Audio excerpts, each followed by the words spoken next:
माजी में घोड़े और खच्चर इंसानों को ही नहीं बल्कि साजो सामान को भी एक जगह से दूसरी जगह लाने और ले जाने के लिए इस्तेमाल में लाए जाते थे। ताहम मोटर गाड़ियों के बढ़ते रुझान से घरों में घोड़ों के पालने का रिवाज इंतहाई कम हो चुका है, जिसके नतीजे में आवारा घोड़ों की आबादी में भी इजाफा देखने को मिल रहा है।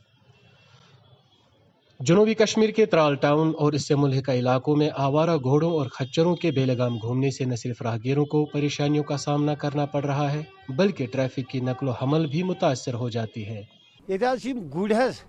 आम तौर फेरन गुड़ पता फिक्रे तरन गुड़ कत क्या कहन।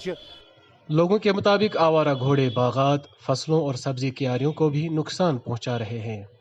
तो फसलस नुकसान वातना बार बार इस काल ूंट कुल खत्म वारिया नुकसान ये हद परस पे आज गई 3 वरी तकरीबन मान गुड़न कहीं ना मालिक ना रटन वोल अगर न तुम करू कि कानूनी कार्रवाई गई।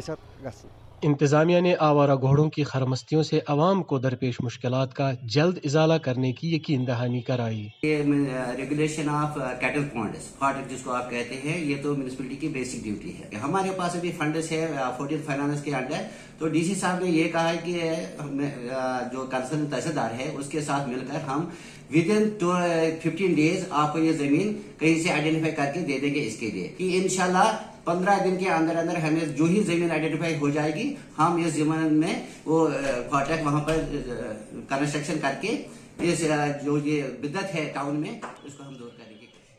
घोड़ों के लिए दरकार चोकर, फीड वगैरह की कीमतों में इजाफे के सबब भी लोग इन्हें पालने को अब बोझ तस्वुर कर रहे हैं। वहीं इंतजामिया इनकी चाराजोई में बेबस नजर आ रही है। ईटीवी भारत के लिए त्राल से शब्बीर भट्ट की रिपोर्ट।